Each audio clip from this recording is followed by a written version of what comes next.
Hola, les damos la bienvenida. Estamos iniciando en este video la quinta clase ya. Quinta clase, vamos a hacer la primera parte de la quinta clase. Como ustedes habrán podido darse cuenta y habrán ido siguiendo la secuencia de los videos, cada clase tiene dos partes totalmente distintas pero complementarias, ¿verdad? Son dos miradas. De ese punto de vista uno podría pensar que son dos lecciones en una clase. Y hoy día no va a ser la excepción, también vamos a hacer dos miradas, una primera parte donde vamos a dar un panorama general, ¿verdad?, de este tema que nos convoca en esta quinta clase, que es la experiencia religiosa, la experiencia religiosa. Y en la segunda parte de esta clase vamos a tener una perspectiva más metodológica respecto a cómo llegar a la experiencia religiosa, cómo estudiar la experiencia religiosa. Entonces vamos a tener esta parte A, digamos, esta primera lección, donde vamos a reflexionar cómo las ciencias sociales han trabajado la temática de la experiencia religiosa propiamente tal, cómo la conceptualizamos, qué es lo que entendemos de esa experiencia. Y en la segunda parte vamos a ver cómo metodológicamente entonces podemos llegar a ella, podemos conocerla, podemos adentrarnos en sus complejidades, que son muchísimas, ¿verdad? Y cómo en el fondo podemos, porque esta es una ciencia, ¿verdad? Estamos diciendo cómo las ciencias sociales nos ayudan a comprender el fenómeno de la religión, de eso se trata esta segunda unidad, ¿verdad? Y entonces nos vamos a introducir específicamente en esta temática. Así que bueno, sin más preámbulo, empecemos a ver de qué estamos hablando. Veíamos la clase anterior, y esto es algo importante cuando hablamos de la experiencia, ¿verdad? Porque si hasta la fecha, si ustedes lo piensan, todo lo que hemos visto, incluyendo la primera unidad, está básicamente relacionado con elementos sociales o elementos colectivos, ¿verdad? Ya sea sociológicos, antropológicos, con miradas del territorio, geográficas, ¿verdad? Con distintos elementos que están relacionados con la colectividad o con las estructuras socioculturales. También hemos hablado mucho de las estructuras socioculturales. Sin embargo, hay un componente de lo religioso que es parte de lo social, porque el ser humano es parte de lo social, ¿verdad?, que es su experiencia. El ser humano vive su religión, no solamente la actúa, no solamente la comparte con sus semejantes, no solamente tiene ritos, no solamente asiste a grupos organizados, no solamente participa de actividades que les da una connotación de religiosa, sino que además el ser humano tiene una vivencia de lo religioso. Y aquí entonces es importante recordar lo que veíamos en la clase anterior del nacimiento de las ciencias sociales, ¿verdad? Y decíamos en primer lugar que las ciencias sociales tienen un nacimiento o tienen una génesis básicamente ligada al racionalismo. Es bien importante, se entiende que hay cuatro padres fundadores, así en amplitud, ¿no? Cuatro padres fundadores de la sociología o de las ciencias sociales en general. Se dice que es la sociología, pero en realidad estamos hablando de todas las ciencias sociales, que es Durkheim, Weber, Comte y Marx. Son los cuatro como pilares fundamentales. Sin embargo, ellos cuatro estaban pensando en el fenómeno religioso, o en el fenómeno social, cada uno también dijo algo de lo religioso muy importante, pero en específico cada uno estaba pensando en lo social desde lo colectivo, ¿ya? Desde esta mirada. Además, si lo recuerdan ustedes, y estas clases por eso que son secuenciales, ¿verdad? Si lo recuerdan, todos lo veían desde una perspectiva racionalista. Entonces, había una limitante de las ciencias sociales en términos de que decían estudiar lo humano y los fenómenos humanos en la sociedad, pero por otra parte estaban ligados a lo racional, o sea, tenían un compromiso racionalista. Y entonces este molde racionalista empieza a mostrar su estrechez, empieza a mostrar sus limitaciones. El molde racionalista empieza a mostrar muy pronto que no es capaz de dar cuenta de todos los fenómenos humanos, porque, como decíamos también en la clase anterior, los fenómenos humanos exceden, ¿cierto?, la razón, exceden la lógica vinculante, ¿verdad?, o la lógica formal, ¿verdad?, que viene desde Aristóteles desarrollándose, ¿verdad?, hasta en este tiempo los últimos avances lógicos, que no habían sido muchos, que después vinieron grandes avances lógicos, pero que en general había una concepción de lo que era la lógica, ¿verdad? La lógica humana, la lógica del racionamiento.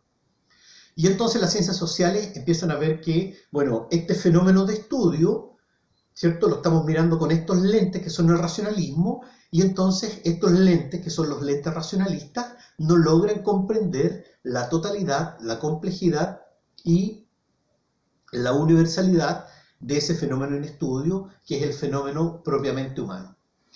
Y en esto entonces el estudio de la religión es uno de los elementos o uno de los aspectos del estudio de las humanidades o del estudio de las ciencias sociales, donde primeramente se ve la incompetencia del método racionalista, porque no es capaz de aprehenderlo, no es capaz de entender cuáles son sus elementos fundamentales. Y esto está acompañado por un elemento de lo religioso, y es que, si bien todas las actividades sociales suponen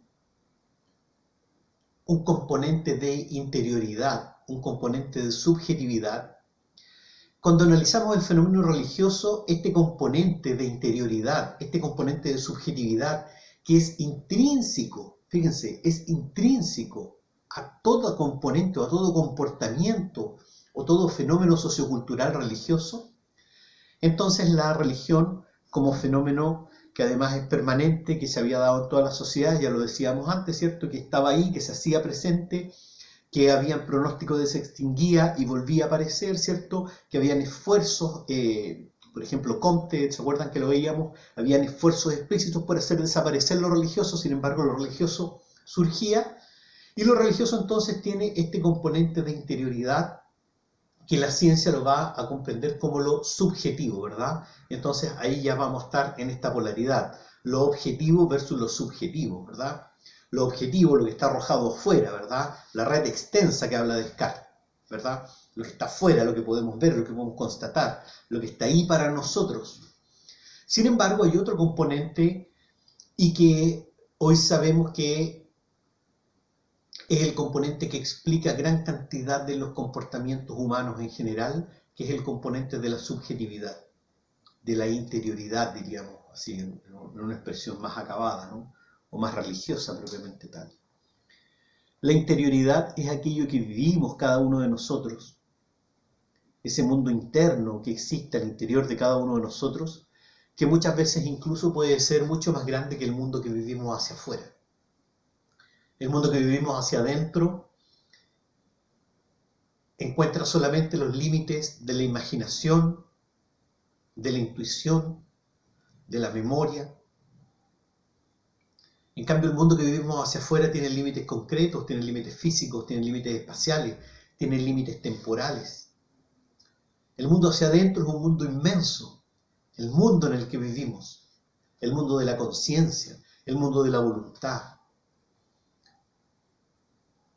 Finalmente nos damos cuenta que todo lo que tiene que ver con la creatividad, todo lo que tiene que ver con la estética, todo lo que tiene que ver con la ética, y también, muy fundamentalmente, todo lo que tiene que ver con lo religioso, está en nuestra subjetividad o tiene componentes fundamentales en la subjetividad del ser humano. La comprensión entonces de esta necesidad hace que las ciencias sociales o las ciencias en general se preocupen de esto, ¿cierto? Vean que hay un desafío ahí y entonces con las armas propias, las que tienen en ese minuto, emprenden el camino a conocer a este fenómeno, ¿verdad? Esta interioridad. Y ahí vamos a tener básicamente una ciencia social que va a ser determinante en esta ruta, porque es precisamente la ciencia social que se preocupa como objeto fundamental de la interioridad del sujeto, pero todavía, si analizamos su nombre, todavía pensaba en o dentro de un concepto racional, lógico-racional, porque la psicología efectivamente se constituye a sí misma como el estudio de la psiquis, ¿verdad? La psicología. Este concepto va a tener una complejización en el tiempo, ¿cierto? No va a ser un concepto tan burdo como lo estamos presentando acá, pero lo que les quiero mostrar es que la psicología entonces dentro de las ramas de las ciencias sociales va a ser la llamada a, bueno, la antropología está vinculada con las estructuras culturales básicamente, las estructuras parentales, ¿verdad? La arqueología con los artefactos, con la evidencia física, con la construcción, con la obra del hombre, la sociología con las instituciones, con las costumbres, la geografía con el territorio, la economía con la administración de la escasez, así, cada una va a tener su ámbito propio. Y entonces, bueno, si tenemos que analizar la interioridad del sujeto, lo propio entonces es que lo haga la psicología, ¿verdad? Y ahí entonces vamos a tener los primeros acercamientos de la psicología a el fenómeno religioso. De más está decir que uno de los primeros y más importantes acercamientos, que es un clásico de clásicos, digamos, y que por eso yo los invité a hacer una lectura, es por ejemplo las conferencias que da William James de las variedades de la experiencia religiosa, que es una de las lecturas que ustedes tienen, se las publiqué completa además, yo lo estoy invitando a leer solamente un capítulo, como parte de la carga de este curso, pero ahí hay un primer acercamiento. Entonces la psicología, cuando accede a este fenómeno de la religión, va a tener tres vías de acercamiento. La primera vía de acercamiento, no en orden cronológico, ¿no? Sino que pensando en general, la primera vía de acercamiento que va a tener, o una de las vías de acercamiento, es la neurología, ¿verdad? Hay toda una área, ¿cierto?, de la psicología que se queda vinculada básicamente a la medicina, y entonces empieza a estudiar cuáles son los fenómenos a nivel neurológico, a nivel cerebral, que pueden ser observables o que pueden ser distinguibles en el fenómeno, en el pensamiento o en la idea religiosa en el ser humano. Aquí se va a avanzar, pero básicamente en el reconocimiento de determinadas experiencias que están vinculadas a lo religioso. Se van a confirmar algunas concepciones que tenían de la localización de algunos centros, ¿cierto?, de control, de algunos centros de experimentación, en términos de la experiencia. ¿Qué es la experiencia, verdad? Porque si pensamos en la clase que estamos teniendo, se llama la experiencia religiosa. ¿Qué es la experiencia? Bueno, nosotros entendemos que dentro del concepto neurológico, la experiencia es la percepción, ¿verdad?, y la conciencia que adquirimos vía cerebral de lo que estamos viviendo. O sea, la experiencia religiosa neurológicamente sería la percepción y la conciencia que adquirimos de esos fenómenos que llamamos fenómenos religiosos. Pero ahí entonces vamos a tener todo lo que son tres tipos grandes de fenómenos que se distinguen. Los fenómenos emocionales, por una parte, ¿cierto? Los fenómenos que se producen en la participación religiosa, por ejemplo. En el éxtasis religioso también se investiga mucho eso. Pero que son incapaces de distinguir lo religioso de otras experiencias similares. Este es un obstáculo que la psicología se va a encontrar permanentemente.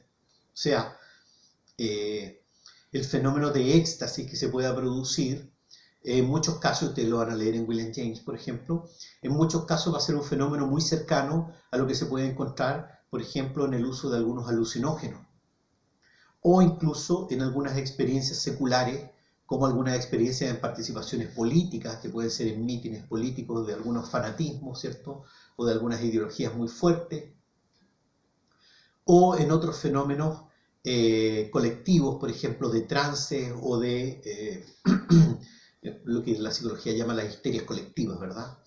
Entonces, el estudio neurológico va a encontrar un límite muy pronto que tiene que ver con que no es capaz de distinguir algo religioso propiamente tal.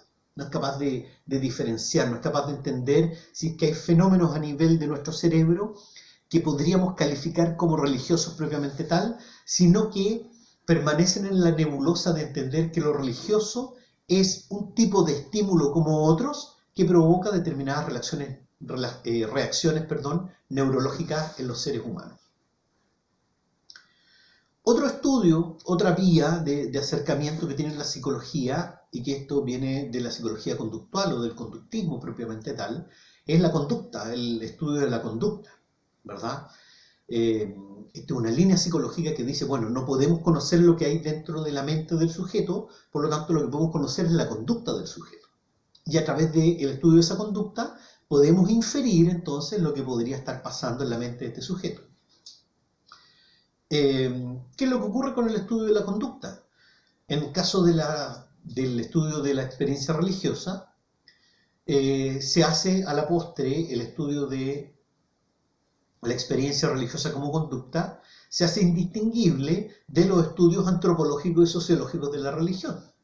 Porque si estudiamos la conducta, entonces terminamos estudiando los ritos de los cuales participa la persona, los mitos a los cuales adscribe, ¿verdad? Las formas, ¿cierto?, de estructuración de su conducta, las explicaciones que da en torno al mundo, y entonces no queda o queda vacío de alguna forma la explicación en torno a esta interioridad, porque nos devolvemos, hacemos como un gran loop, ¿verdad? Y volvemos al estudio de la exterioridad. No avanzamos en el estudio de este mundo propio, este mundo interno que estaría de alguna forma determinando el sentimiento que dicen algunos autores, ¿no? Sentimiento o la experiencia religiosa. Y la tercera vía es la vía que está dominada básicamente por el psicoanálisis, ¿verdad?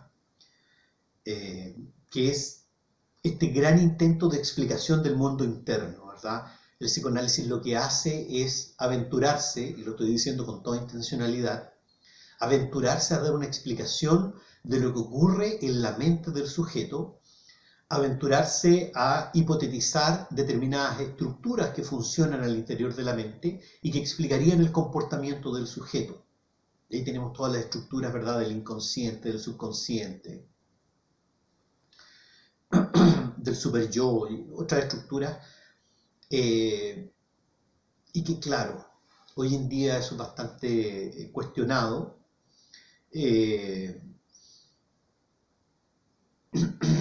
Logran, o no logran, pero entregan explicaciones del fenómeno religioso, sobre todo Freud, ya lo mencionamos en otro de nuestras clases, a nivel de traumas, a nivel de la infantilización, ¿verdad? Se entiende siempre la religión como una carencia, como una dolencia finalmente, como las ganas, la necesidad que tiene el ser humano entonces de llenar este vacío o esta permanente precarización en la que existe la conciencia del sujeto y las estructuras del sujeto a nivel mental, ¿cierto? Pero por lo menos va a entregar algunas interpretaciones interesantes a nivel histórico, y son históricas, pero que siguen siendo interesantes. Y yo diría que el nivel más alto que alcanza esta concepción son los estudios de Carl Jung,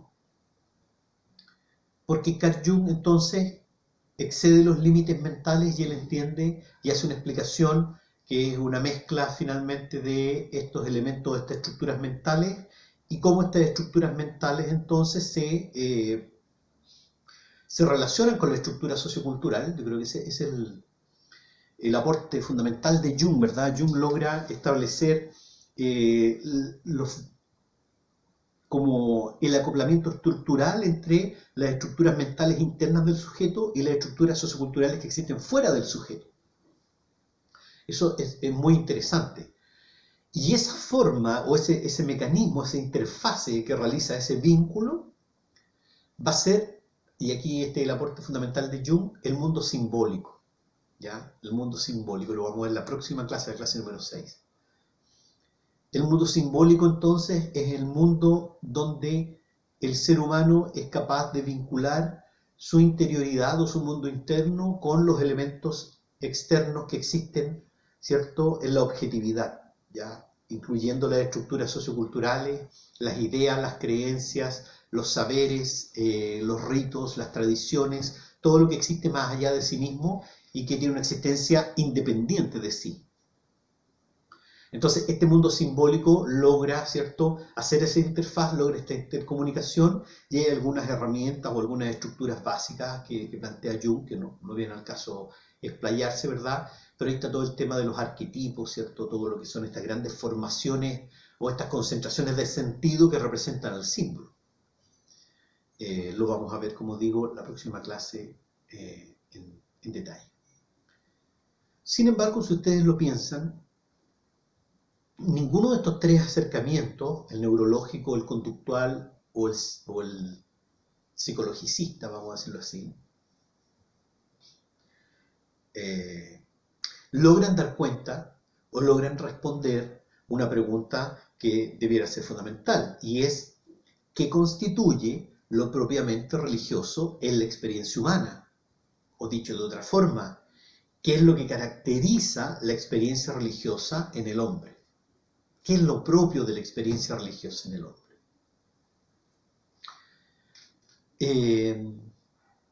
Y aquí entonces, ya que hay algunas lecturas como la de Rudolf Otto, que me interesa mucho que la puedan hacer, ¿cierto? Los santos, ¿verdad? Porque, y esto es muy importante para nosotros, sobre todo nosotros que consideramos que hay una ley natural inscrita en la mente y en el corazón del hombre.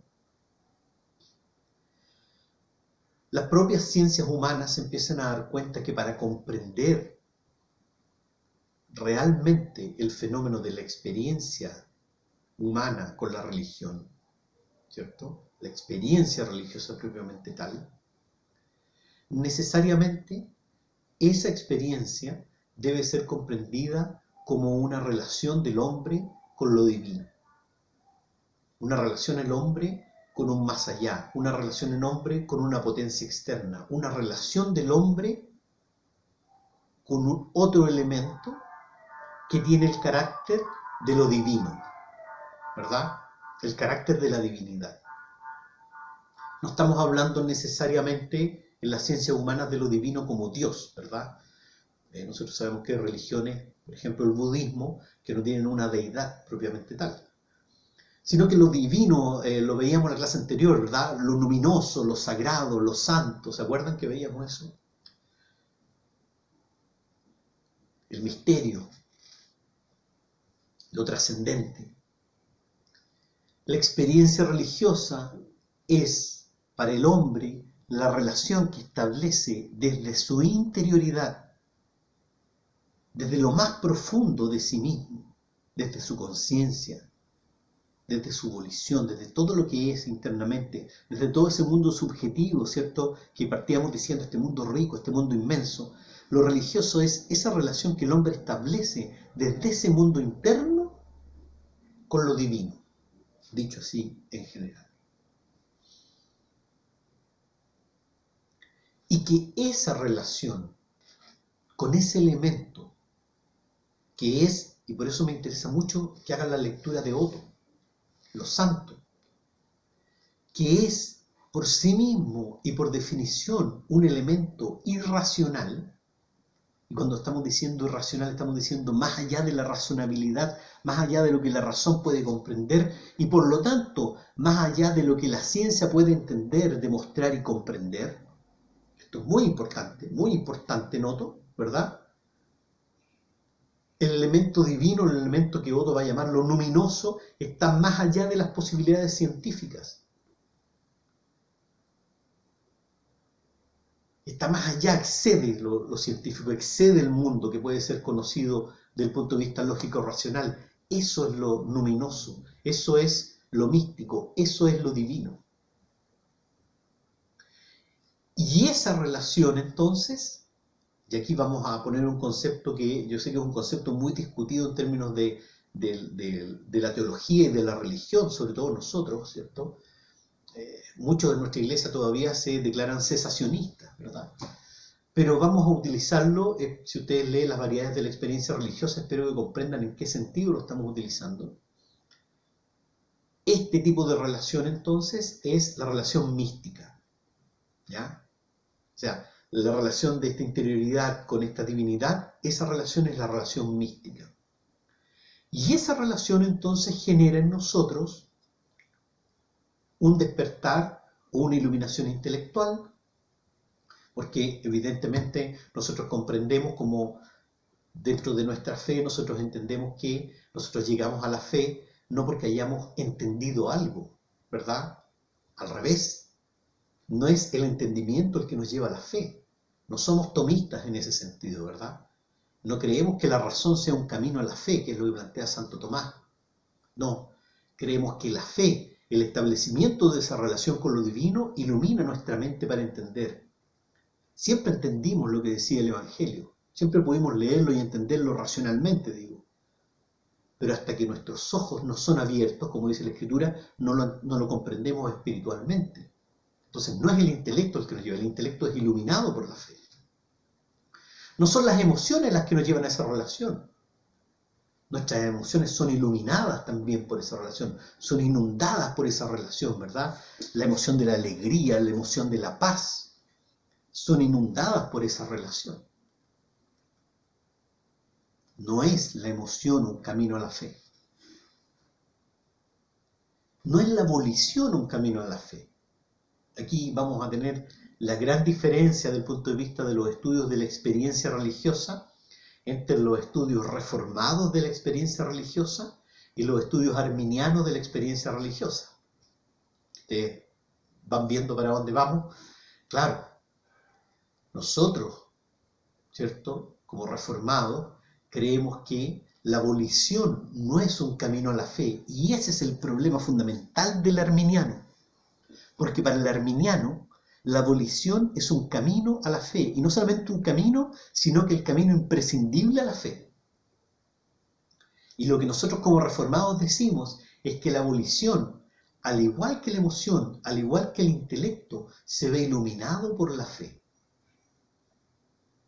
Y eso entonces hace que la fe sea el establecimiento sobrenatural, o dicho en términos de Otto, irracional, ¿verdad?, de la relación de nuestra interioridad con lo divino, nuestro encuentro con lo divino.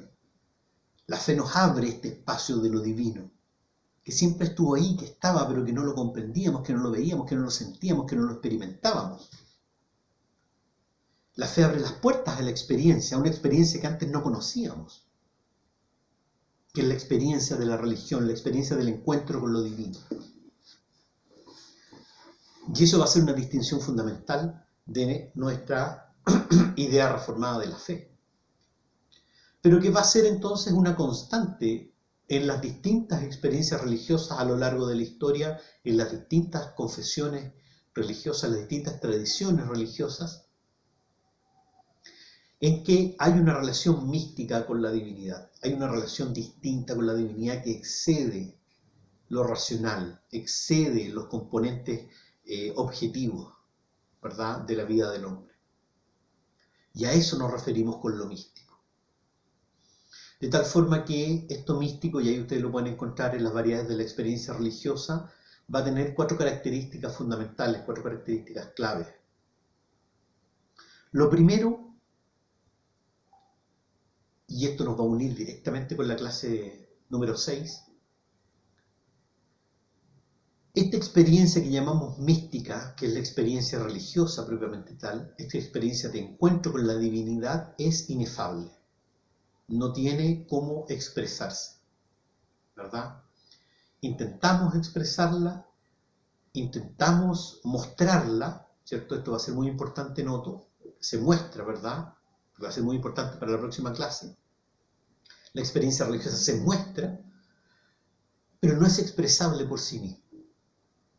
Si ustedes han tenido una experiencia de intimidad, por ejemplo, de encuentro con el Señor, si ustedes se han derramado frente al Señor, si ustedes tienen una vida espiritual activa, ustedes se darán cuenta que eso que ocurre ahí en esa intimidad más profunda de su ser, esa experiencia que ustedes tienen en la oración, en el ayuno, en la alabanza, en la adoración, en la lectura de su palabra, esa experiencia es inefable en el sentido más estricto y etimológico de la palabra. No puede ser expresada realmente. Puede ser representada, puede ser alegorizada, puede intentar mostrarse simbólicamente, analógicamente, la analogía va a ser muy importante en esto, pero no puede ser dicha propiamente tal. No puede ser expresada, está más allá de nuestra expresión, porque claro, nuestra expresión, nuestro lenguaje, es lógico-racional. Por eso tiene una gramática, ¿verdad? Por eso tiene una sintaxis, por eso tiene una semántica, porque es lógico racional. Sin embargo, y esta es la segunda característica, esta experiencia que tenemos de encuentro con la divinidad genera en nosotros un conocimiento. Esta experiencia con lo divino genera en nosotros un conocimiento, genera en nosotros un saber. Descubrimos cosas que no sabíamos, vemos cosas que no veíamos, como decíamos recién. Se abre un mundo para nosotros que antes estaba cerrado. Y ese conocimiento determina nuestra vida. Además nos damos cuenta que la experiencia mística es una experiencia que tiene distintos niveles, tiene distintas intensidades en distintos momentos de nuestra vida, tiene distintas intensidades en distintos periodos históricos de nuestro ser, y que en su intensidad es transitoria, ¿verdad? Seguramente si tenemos momentos de adoración, por ejemplo, yo espero que todos podamos compartir esta experiencia de tener momentos de adoración íntimos, personales, en la oración, por ejemplo, ese estado, esa cercanía, esa comunión que nosotros llamamos, ¿verdad?, que se alcanza en esos estados, es muy difícil que se mantenga en la vida permanentemente, sino que son estados que se alcanzan y que después van fluctuando en el tiempo, ¿verdad? Y por eso, obviamente, es importante permanecer entonces en esto que nosotros llamamos las disciplinas espirituales, ¿verdad? Eso va a ser una permanente en todas las tradiciones religiosas, ¿verdad? Los elementos místicos van decayendo, se van perdiendo en el tiempo y su efecto en nosotros y en nuestra interioridad se van descomponiendo en el tiempo por la cotidianidad, por el mundo que vivimos, por todos los elementos que están presentes en nuestra vida. Y en cuarto lugar, y este es un elemento muy importante y que es muy interesante, como digo, hay muchas cosas del texto que me gustaría que leyeran, pero si hay una de estos dos textos de los santos de Rudolf Otto y de la variedad de la experiencia religiosa de William James, este último elemento me gustaría que lo leyeran, me gustaría que vieran cómo explica de manera exacta, explica de manera analógica lo que debería ser la característica de la relación del reformado con nuestro Dios. Miren lo que estamos diciendo algo inmenso.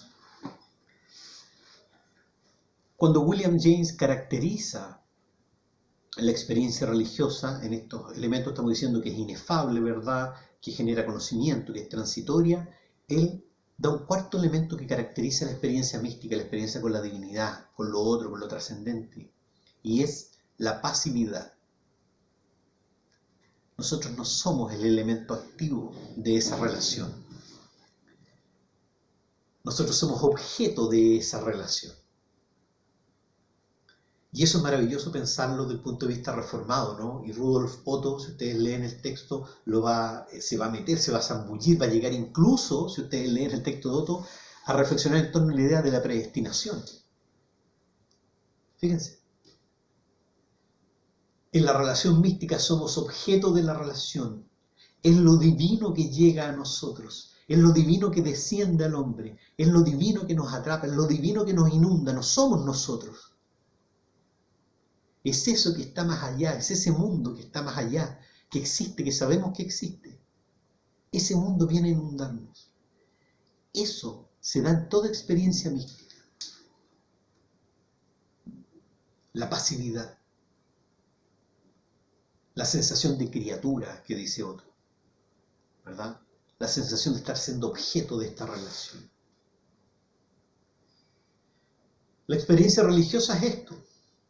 Como verán, estamos en una esfera totalmente distinta de lo antropológico, de lo sociológico, de lo económico, porque estamos llegando a un elemento profundo del ser humano que tiene otro lenguaje, si ustedes se fijan de las clases anteriores, esto tiene otro lenguaje, tiene otra mirada, incluso si ustedes piensan en la clase de hoy, esto tiene otro tono, ¿verdad? Pero que constituye una esfera de nuestra vida que es irrenunciable si queremos comprender el fenómeno religioso en su totalidad.